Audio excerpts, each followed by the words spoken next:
You know, I always like to have opposing points of view on the show so that you get to hear from people who disagree with me. For instance, I come on here day after day and I talk to you and I say there's a God and you'll find joy if you live in the spirit rather than the flesh.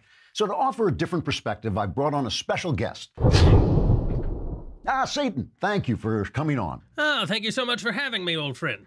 You know, I'd really like to get your take on some of the events of the day. For instance, there's been this big, uprising of women opposed to Donald Trump. We recently had this women's march. What do you think about that? Oh, it's a delightful event.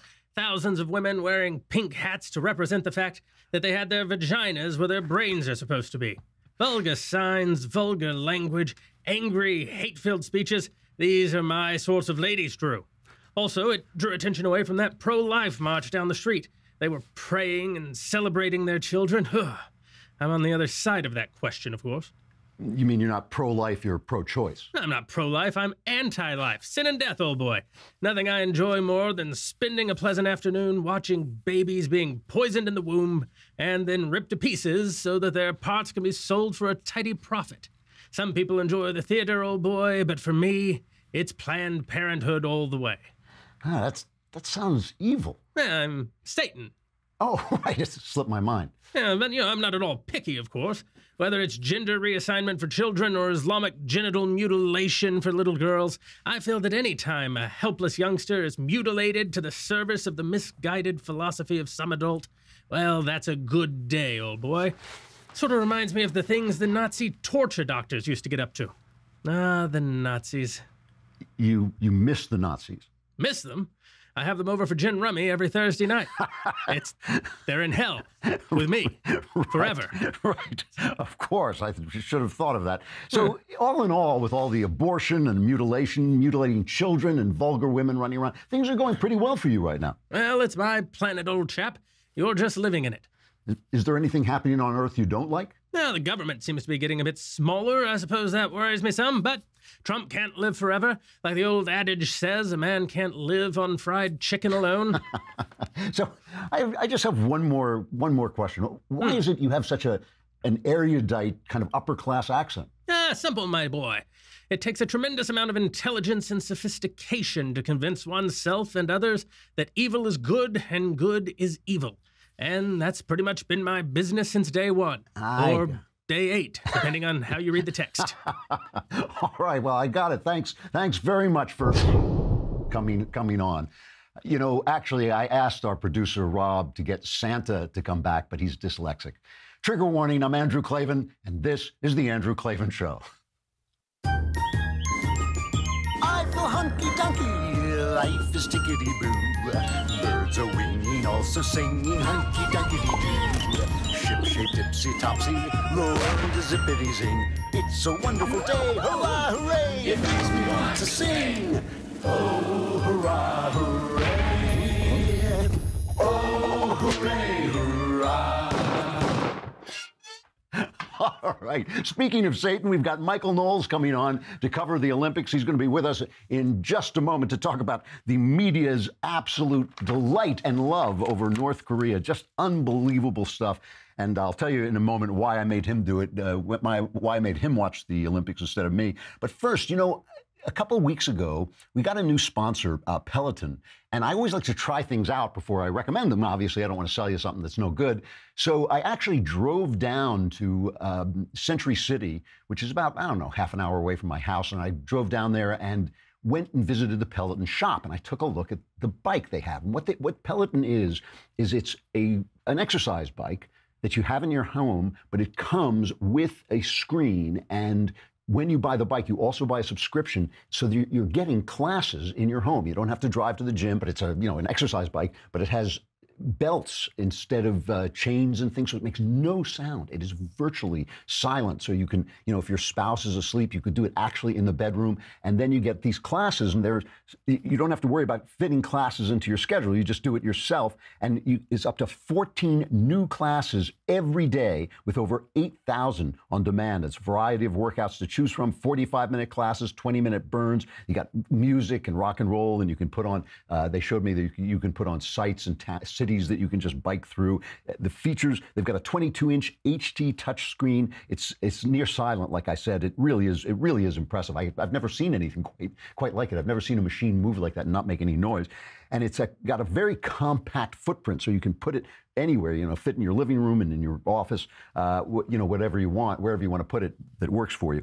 And you can discover this cutting-edge indoor cycling bike that brings the studio experience to your home with a special deal from me, right? Peloton is offering listeners a limited time offer. You go to onepeloton.com. Now that's spelled ONE-Peloton-.com. This is so it's one ONE Peloton, PELOTON.com. And then you enter the code Klavan at checkout. And you think, like, I'm so out of breath, I can't remember how to spell Klavan, but it's KLAVAN, and you get $100 off accessories with your Peloton bike purchase. Get a great workout at home anytime you want. Go to onepeloton.com and use the code Klavan, and you can get started. It is a remarkable machine, and the classes are cool, and they just come right into your home.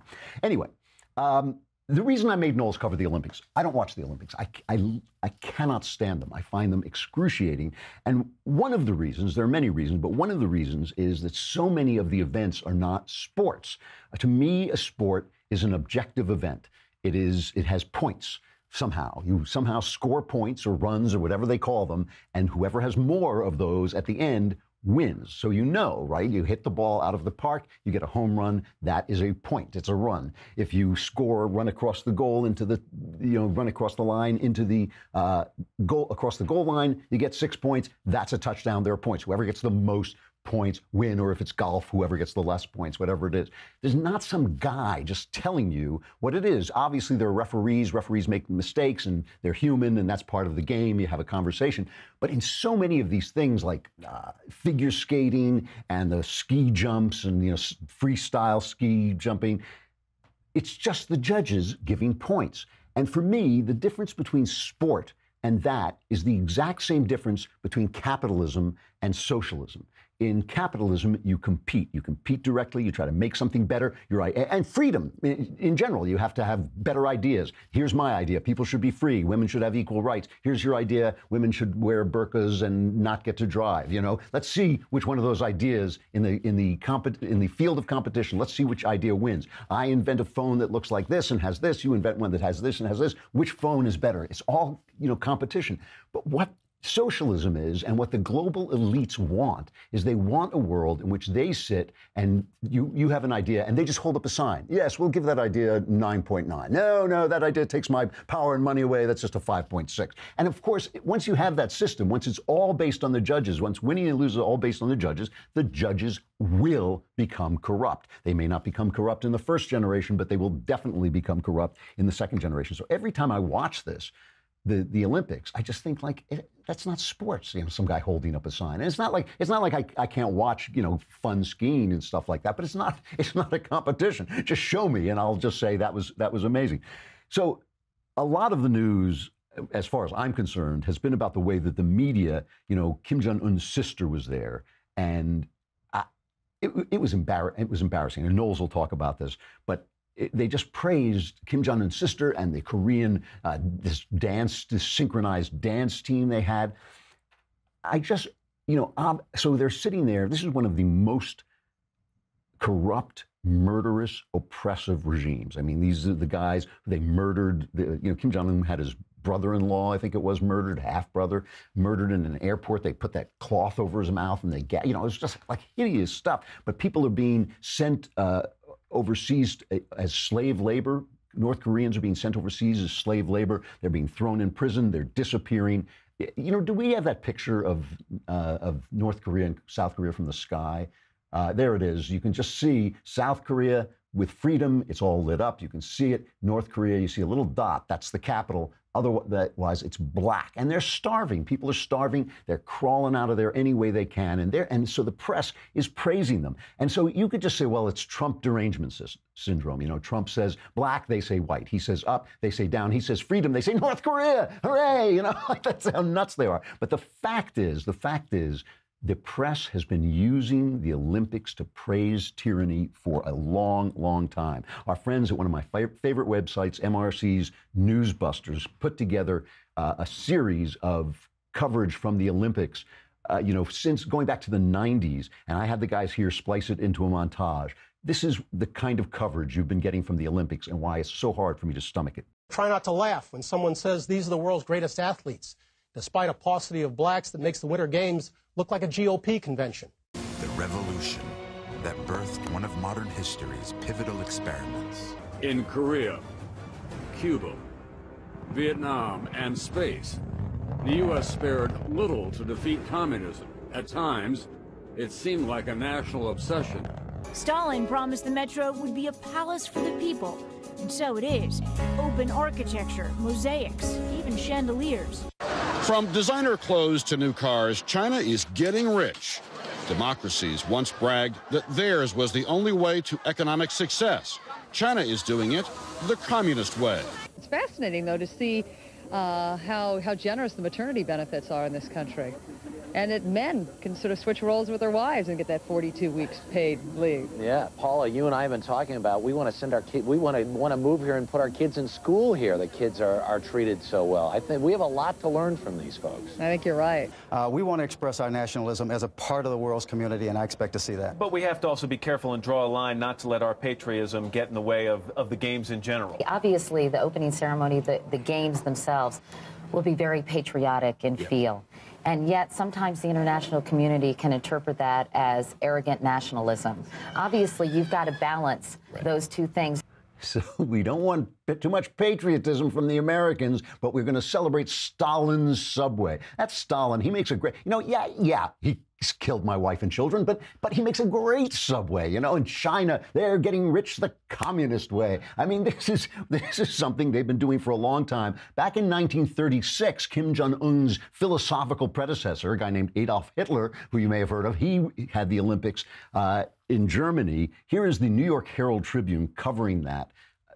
This is their international edition. In a riot of color and music and ceremonial splendor that could not be dimmed by leaden skies and occasional showers, the 16-day period of the Berlin Olympic Games, celebrating the 11th Olympiad of modern times, was inaugurated today under the patronage of Chancellor Adolf Hitler, leader of the German people, with royalty and nobility and diplomats and commoners and athletes of 50 nations participating in a Germanized festival that overshadowed the sports pageant itself. Homage to Hitler all through the ceremony stood out boldly against the setting of the Olympic opening ritual. Hitler's arrival, signaled by a trumpet solo from the huge towers that formed the marathon gateway to the stadium, was taken up by a 100-piece symphony orchestra, which burst into Deutschland über alles as the entire crowd sang the refrains. There was mild applause when the American team appeared through the marathon gate, but nothing to compare with the ovations to Bulgaria, France, and later Austria. As the Americans were marching past Hitler, the German array appeared on their heels, and the Americans were promptly and completely ignored. Now, I'm not saying that they were supporting Hitler there. I'm just saying that this is like, an emptiness of thought, that it does promote the idea that if we're unpopular, we're wrong. It's entirely possible that we can get the fewest cheers and still be in the right. And speaking of the man who gets the fewest cheers, Michael Knowles is with us. I forced him to watch the Olympics because I just can't bear them. I mean, how were they in general? Well, I'd like to first thank you for introducing me as the man who got the fewest cheers instead of Satan, as I expected to be introduced, or some lower order demon. You bear a strange resemblance. I don't know what it is. I don't know why you remind me of Satan. But it was really awful. Thank you again for this rivaled South Side with you and Barry. It rivaled both of them. I almost wanted to watch them, though, because of the media coverage. Yeah. When we sat down, sweet little Elisa, my fiance, said, Mac, can we not watch any Olympics this year? I said, I'd love to do that, but Drew's going to make me do it. And now CNN, she hates me, right? That's right. Yeah. The CNN headline, quote, Kim Jong-Un's sister is stealing the show at the Winter Olympics. And this is just the first paragraph. Yeah. If diplomatic dance were an event at the Winter Olympics, Kim Jong-un's younger sister would be favored to win gold. Holy With smokes. A smile, a handshake, and a warm message in South Korea's presidential guest book. By the way, there was no warm message, but that's beside the point. Kim Yo-Jong has struck a chord with the public just one day into the Pyeongchang Games. Now, this has been rightly pilloried. Obviously, it should be pilloried. Max Rosenthal of the Washington Post which where democracy dies in darkness. He tweeted out all of these stories about how her visit played in South Korea, or about how her visit played in South Korea among South Koreans. The pile-on about these pieces is frankly tedious. And this reminds me of like all of Walter Duranty's stories were about how Stalin played to an idiot New York Times reporter. And you know, the moral idiocy is a little tedious too. There's this, oh, come on, get off it. Stop being so American about all of this. And you know, I always am listening for when news people tell me, that the American people feel this, when they start to use phrases like some people are saying. And I thought, like your boss, you mean? Yeah, that's right. Or they'll say, you know, they'll speak in the passive voice, questions are being raised. And you think like, by you, basically. Critics say. Critic. By the way, my name is Critic. My nickname is Critic. They also were attacking, I mean, Mike Pence and Kim Jong-un's sister were sitting together, basically, watching some of this? They were sitting together, and Mike Pence didn't acknowledge her because she's a murderous dictatress. Oh, you picky. I know. I'm so ethnocentric, American-centric, or something. Here are some, because you're right. This is the big difference in coverage between our milquetoast vice president and this murderous monster. In North Korea, the annual GDP is $1,800 per capita. That ranks 197th in the world, and those are just the official statistics.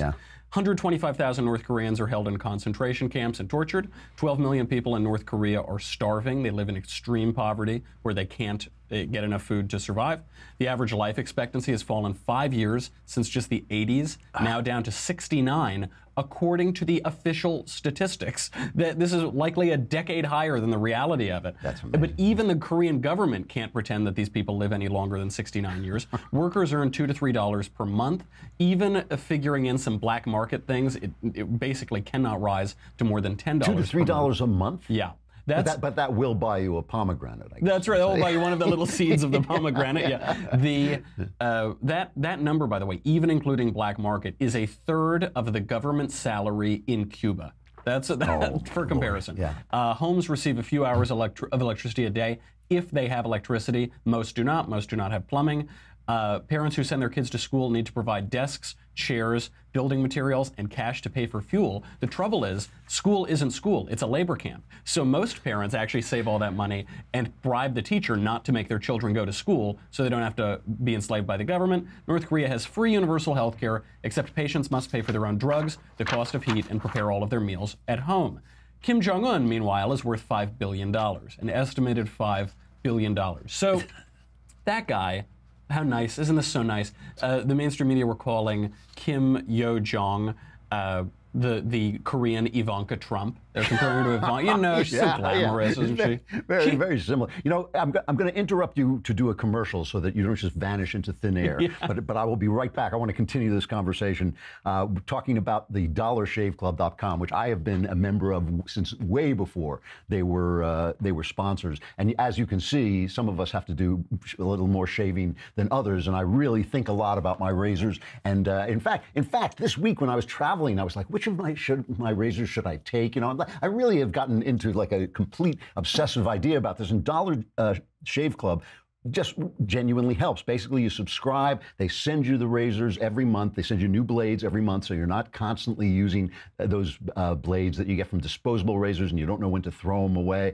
You don't have to go to the store and open up and set off the alarm and then get carried off and arrested, put in prison for years until you kindly come back with a big beard and then you don't even know how to shave anymore. Instead, they just send them directly to you and you can put in your box, you know, your cyber box, you can put in shampoo, body wash, toothpaste, all the other things that they have, and they have this kind of shave butter, which I like because you can see through it, it's clear, and you can choose which kind of razors you want. I use both the executive and the basic two-blade one because sometimes I don't have to shave as much as other times, but when I use that executive thing, I get an incredible shave. All of the blades give you good shaves.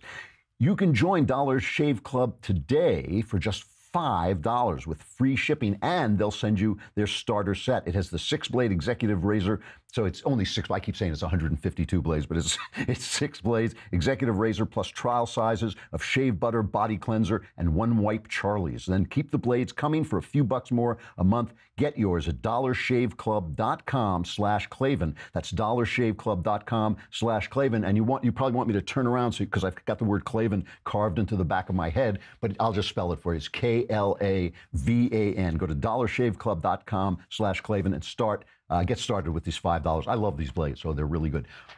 Let's go back to this for a minute, Knowles. You're talking about the incredibly crummy economy they have, but there's also, just not to kick a dead horse, beat a dead horse, but there's also the oppression. They have. I was reading who is Amnesty International, which is not exactly a right-wing site. They said that the citizens of the Democratic People's Republic of North Korea continue to suffer violations of most aspects of their human rights. North Koreans and foreign nationals are arbitrarily detained and sentenced after unfair trials for criminal offenses that were not internationally recognized. Severe restrictions on the right to freedom of expression continued. Thousands of North Koreans were sent by the authorities to work abroad, basically as slaves. The government continued to dispatch through state-owned enterprise at least 50,000 people, at least up to 120,000 people remained in detention centers, which as we know from our own guy Warren Beer, are basically killing fields. I mean, this is the guy they're praising. And then their people come on and dance, and they said how great it was. Hundreds of thousands of North Koreans are tortured daily in concentration camps, to say nothing of the millions and millions who are enslaved. The entire country is enslaved. Yeah. And this guy, this regime, tortured to death an American college student. Now, I want to show you two clips. Okay. This is how CNN treated Kim Jong-un's sister. Meantime, with the world watching the Olympics, she will put a young, telegenic face on the regime. This is a calculated move from Kim Jong-un, experts say, to answer Ivanka Trump's presence at the closing ceremonies. Kim Yo-Jong is the perfect counterpart to this. And it also is a signal that North Korea is not, this crazy, weird, former Cold War state, but that it too has young women that are capable and are the future leadership. Young woman. There's one. And the rest are slaves. So it's kind of just like Trump's America, right? Yeah. So that's how CNN treats Kim Jong-un's sister. Unbelievable. How does CNN treat our milquetoast Vice President Mike Pence? Now let's talk about why Rippon doesn't want to meet with the vice president. He's openly gay. He's an advocate as well. He referenced the gay conversion. That goes back to about 2000 when the vice president was a congressman, and he was supporting funding for services for people who want to change their sexual behavior or orientation. What else could that mean but gay conversion therapy? Chris, that's something, and words are important. I know you feel this way. I of course, do as well, that it certainly sounds like gay conversion therapy, but I asked the press secretary if she could give me the answer of what that was. And that was back on January 17th in our back and forth. It goes on for about 10 more minutes. It just keeps going, obviously. Unbelievable. It's like, and as we all know, in Indiana, gays have to live in the woods because of This was a major pillar of Mike Pence's 2000 congressional campaign, is electrodes for gays. He was running, he wanted to increase the net disposable income of Hoosiers, he wanted to reform regulations, and he wanted to electrocute all the gays. We remember that. They actually do sell this line. I mean, we have to tell people that you're joking. Yes. Because the press actually does sell this line. Well, what's the truth? What did he actually do? Yeah, this is totally made up. So on one of Mike Pence's congressional campaign websites at some point, they said that he supported a bill to fund treatment for HIV and AIDS. Oh, man, that's pretty bad, that monster. And in there, it included a provision that some funds would be directed toward institutions that if people wanted to change their sexual behavior, they could get some therapy to change their sexual behavior. Now, let me tell you something. As a red-blooded American man, there are plenty of aspects of my sexual behavior that probably one should change. So that's where they get this from. So let's take them at their word, and that means gay conversion therapy or whatever it means. I mean, of some sort. So that's one site that was put up in conjunction with a bill to fight AIDS. This is classic political hackery, by the way. And I can tell you this because I've done it myself on campaigns. What you do is you hire these oppo people to scour your opponent's website, and they find any little 3 words that they can rip out of context and turn into a television ad. And that's what happened here. So they found one line from one provision from a paragraph about supporting a bill to fund AIDS medicine and AIDS research, and they pulled that out, and that was supposed to be the big scare quote. And look, I don't mind that they did that. That's what politics is. But for journalists to pretend that this is reality. This is a big problem. But of course, that isn't the case. It's one line. You could do it with any candidate over any bill. The trouble with voting, the trouble with being a congressman is you have to vote for bills, and every bill has some line in it that can be taken out of context. Right, so you always have a terrible record, and they could do this with anybody. They're doing it with Mike Pence, and what it really shows is that the mainstream media are not journalists, because political activists would use that line. Journalists would not. It is a huge problem. Did you happen to see, by the way, the Korean dance team or something like this? I only watched the gymnastics, but I'm sorry. I did see the Korean dance team. They tweeted out, New York Times tweeted this, all of the mainstream media, these like little catchy phrases about how amazing it was, how look at this. But what it really brought back to me was a memory of the death of Kim Jong-il. Did you know, if people weren't ecstatic enough or excited enough, they'd be thrown in the gulag or they'd be killed.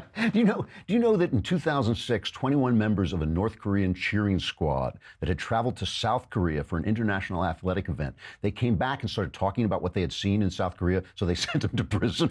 I mean, so you can bet that dance team was working really hard to get it right. That is, you saw, when Kim Jong-il died, that you saw people were sobbing so much. And this is what we saw on camera, and I thought, if that camera were on me in North Korea, I'd be doing the best performance of my life. Tears would be coming out of everywhere. So you're going to talk about this more in your show, right? I'm going to talk about a different take on this, because it seems we've just said that these journalists are not journalists; they're political activists. Yep. What I want to talk about is the moment that the MSM began to hate the USA. This was not always the case. There was a time in this country where the mainstream media did not always try to subvert their own country, especially on foreign affairs. And we're going to explain why that changed. Spoiler alert, it's Walter Cronkite. That's the way it is. That's the way it is. Thanks a lot, Knowles. A really good report. I'm glad you had to watch it, not me. That's sad for me. You know why you may ask yourself why the left loves these regimes, these communist regimes that slaughter millions. I mean, Stalin killed tens of millions of his own, murdered tens of millions of his own people, and they're sitting there talking about his beautiful subway system. It's like, yes, and it's made with the bones of murdered Russia. What are they talking about?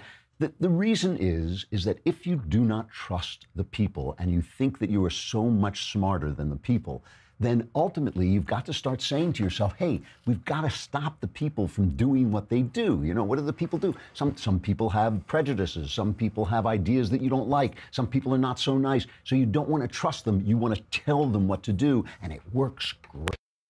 It's always going to work great as long as you erase the people who get in your way. I mean, everything works fine as long as you erase the people, but they just kind of forget about that. And they want to sit, the left wants to sit in the stands like the Olympic judges and tell us how good our ideas are, how good our products are, which materials we can use, which things we can say, how we should build our buildings, all this stuff. And it's no wonder they hate Donald Trump, because he keeps tearing apart the methods and systems by which they do that. All right, we got to say goodbye to Facebook and YouTube. You can continue to listen on YouTube or come over to thedailywire.com and listen to the rest of the show. But if you want to watch the whole show on thedailywire.com, you got to subscribe. Lousy, look, open your wallet. A lousy $10 a month.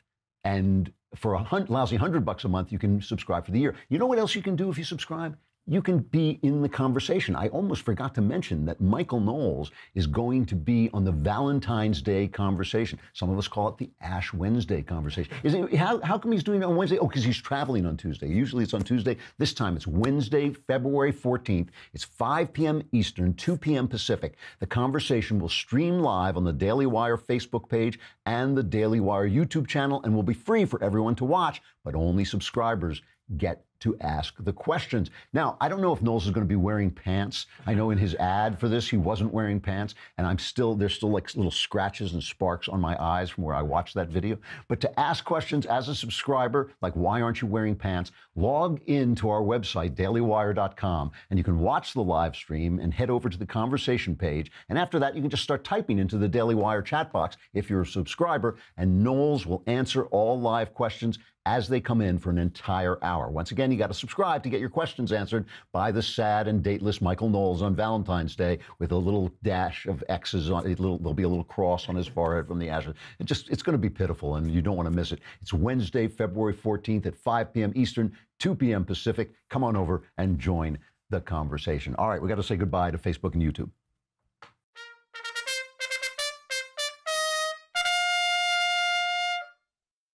You know, the thing that Knowles was talking about is really important about how much the press has ceased to be pro-American and has ceased to be, and instead is pro-elite, pro-socialist, pro-global, you know, all the things that really, and by the way, as I keep saying, we already live in a global world. That's not the question. The question is whether there are going to be countries in the global world that can compete and that have different ideas and different ways of living. Because if you take those away, who protects you from King George Soros or Emperor George Soros or whoever it is? Who protects you if you don't have a country with certain laws that protect you? You know, you can't count. If those laws disappear from George Soros's empire, then who will protect the Americans and keep the Americans free? You know, I mean, if you've got at the top, you've got a bunch of tyrants like at the UN saying, you know what we need? We need some blasphemy laws. Who stops that if there are no countries where you say, yeah, well, in our country, we don't have blasphemy laws. You can say anything you want.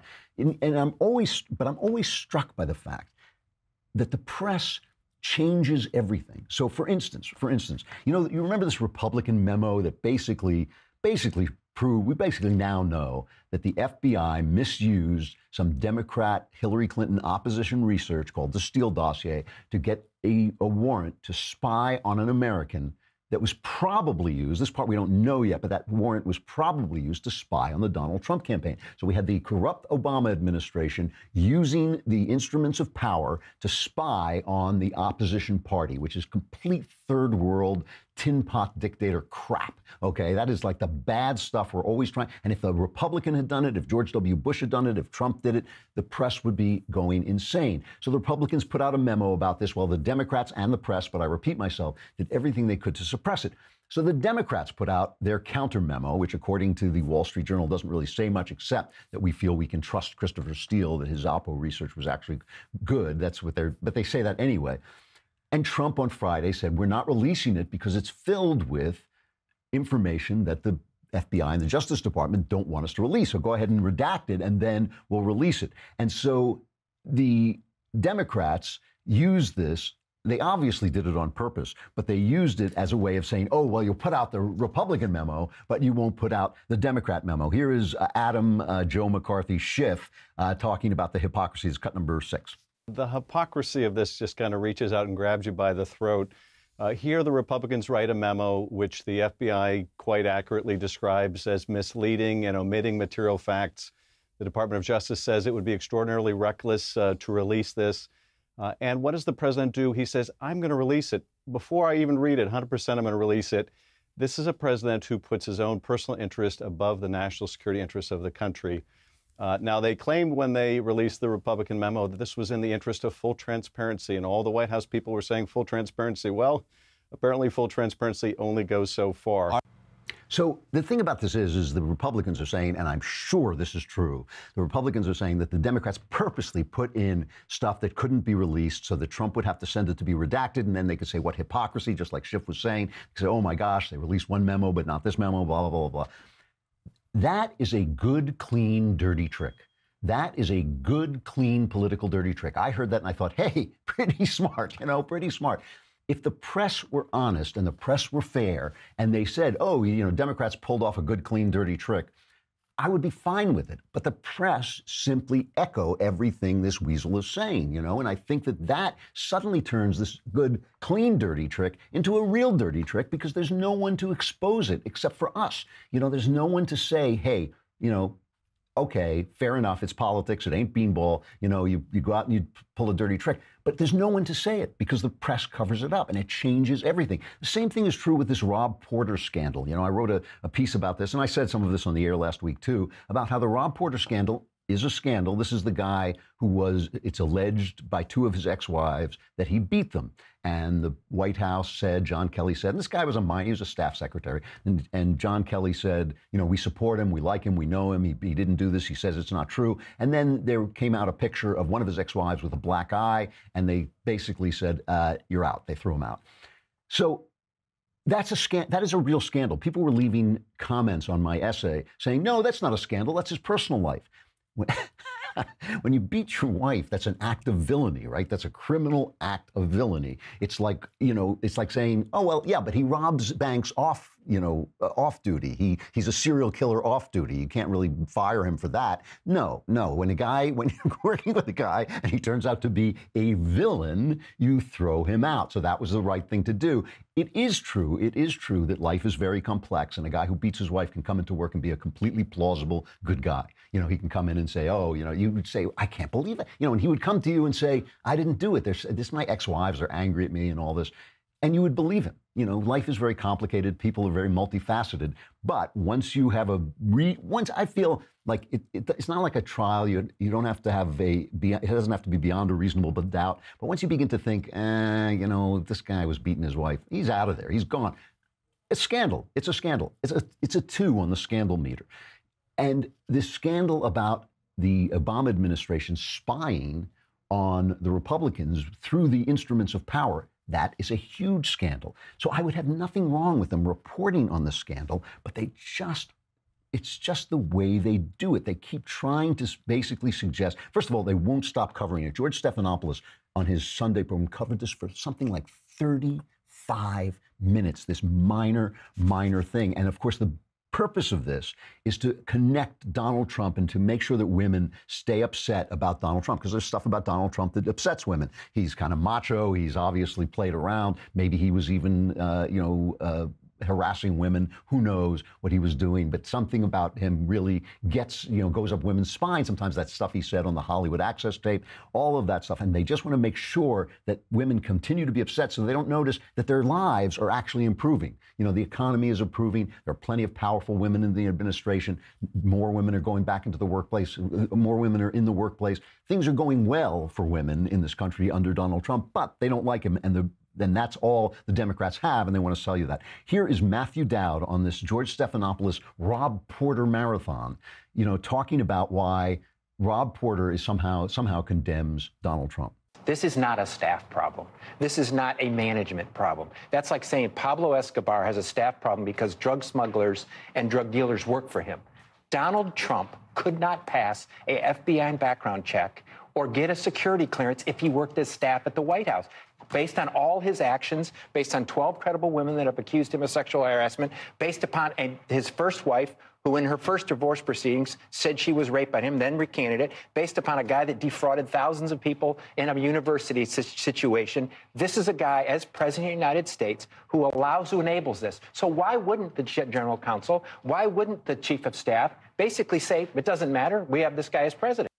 So this is what they're after. They're after John Kelly. John Kelly has come and he's cleaned up the White House. The thing that a lot of, as you've noticed and as we've talked about, a lot of the things that the left tries to do to Donald Trump end up blowing up in their own face. And one of the reasons this may blow up on their own face is that one of the women, the ex-wives, says she told the FBI about the abuse that she was suffering while they were doing interviews about it to get him clearance, right? Because the FBI comes around. If you get an appointment in the White House, the FBI does an investigation into you to make sure that they can clear you for security.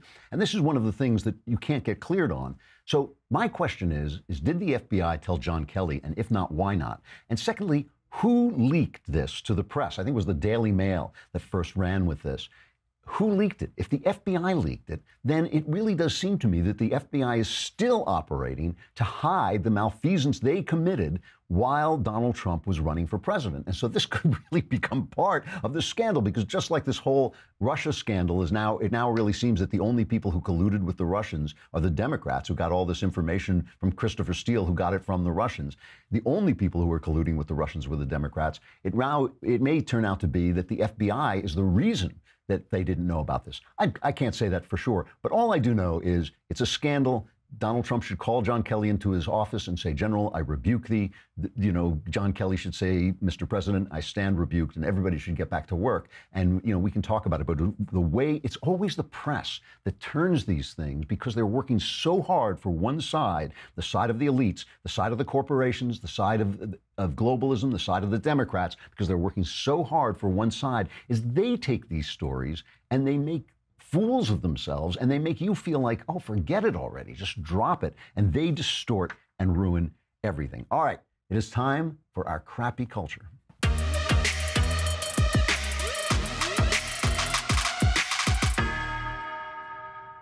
So I know when I think about our crappy culture, I immediately think about Ben Shapiro.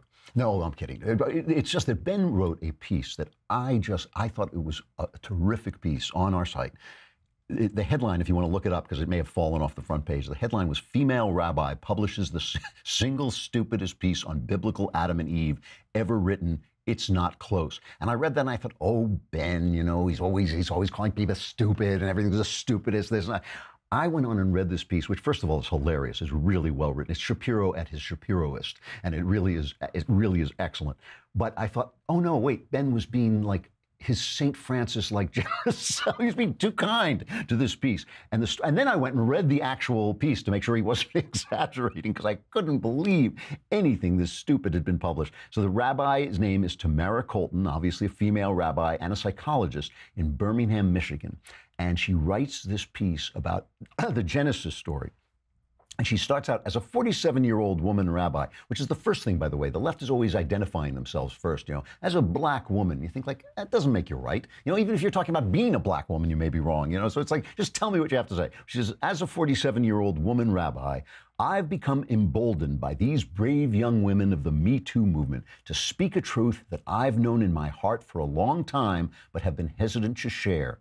The time has come for me to step. This is not Ben's imitation. This is the actual piece. The time has come for me to step forward too. It's time we all acknowledge an overwhelmingly powerful source of shame and silence in the Bible. The story that begins the Bible, the first one that we learn in Sunday school, the founding story of man and woman upheld for thousands of years by Judeo-Christian religion, is actually the story of the first sexual assault of a woman. The woman's name is Eve, and the perpetrator is God. I want you to think about this, says she. Here is a young, beautiful, intelligent, naked woman living in a state of grace. She's hungry, so she does the most natural thing in the world, and she eats a piece of fruit. For following her instincts, trusting herself, and nourishing her body, she's punished. Her punishment, she will never again feel safe in her nakedness. She will never again love her body. She will never again know her body as a place of sacred sovereignty. This thing goes on, and it is, I'm sure I don't have to tell you that in the Bible, both Adam and Eve are forbidden the fruit of one tree in a lush, vibrant garden filled with fruit, right? She could have gotten one tree, the tree of the knowledge of good and evil. They are forbidden, and she eats it, and that's why they are punished. And he eats it too. She gives it to him, and he eats it too, and that's why they're. But this is sexual assault. It's all about God. And, you know, the reason I call this out for our crappy culture is this is something that is happening in churches across America. The Episcopal Church, and I am a member of the Episcopal Church, I'm sometimes sorry to say, but the Episcopal Church in the Diocese of Washington, D.C., and I was just in Washington, and every Episcopal church you go by has some Black Lives Matter thing or some gay rainbow flag or something like this. The Episcopal Church in the Diocese of Washington, D.C. passed a resolution last week to stop using masculine pronouns for God in future updates to its Book of Common Prayer. So Jesus called God Father. He's the Father, there's the Son, but they're not going to use these, they're not going to use masculine pronouns. My problem with it's like if you don't want to believe God is male, I mean, I believe that God goes beyond male and female. I mean, it says he created man in his image, male and female, so I believe that God, but we know that our relationship to him is our relationship to him as the Father and the Son and the Holy Spirit. That's what we know from the Bible, from the religion. My problem with this is not that people want to believe this, it's that they want to hijack other people's religions to teach it, okay? Now, listen, there are things that I have problems with in my own faith journey with the church. For instance, you've heard me say that I'm very accepting of other people's sexuality. I don't care if people are gay. I've worked with gays my whole life, people I've respected, loved, liked, who were my friends and who did tremendously creative work. I'm uncomfortable with churches that come down really hard on homosexuality as a sin, but I've never said, I don't know whether it's a sin because I don't do it. I just don't do it. But I certainly know that there are all kinds of sins like gluttony, like drinking, like lust and greed, sins that I participate in. And I don't see why, even if being gay is a sin, I don't see why the gay guy next to me should be thrown out or condemned, but not the fat guy on the other side of me or me who has a lot of lust in my heart. I don't see why all those sins aren't put together and we're all here together as sinful creatures, But I would rather go to a church. And by the way, I think that there are arguments you can use with the Gospels to show that homosexuality is not necessarily a sin per se. That's another issue. But I would rather go to a church that was true to its understanding of the Gospels than a church that said, well, the Gospels say this, the religions say this, but.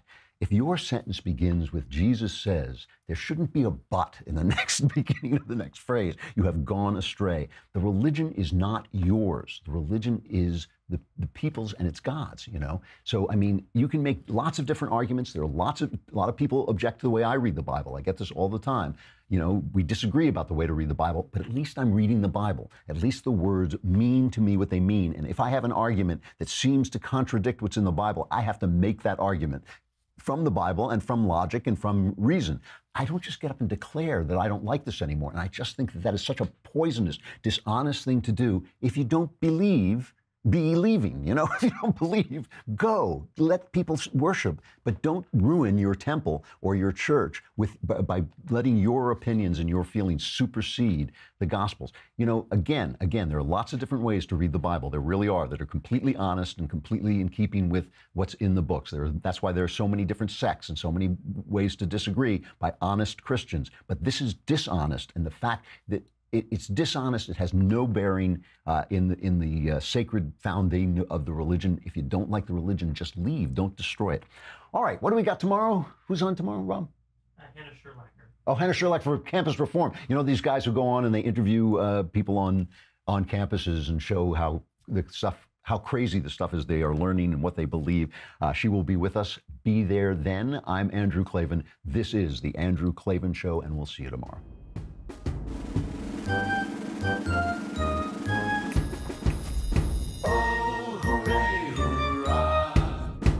The Andrew Klavan Show is produced by Robert Sterling. Executive producer, Jeremy Boring. Senior producer, Jonathan Hay. Our supervising producer is Mathis Glover. Technical producer, Austin Stevens. Edited by Alex Zingaro. Audio is mixed by Mike Cormina. Hair and makeup is by Jesua Alvera. And our animations are by Cynthia Angulo and Jacob Jackson. The Andrew Klavan Show is a Daily Wire Forward Publishing production. Copyright Forward Publishing 2018.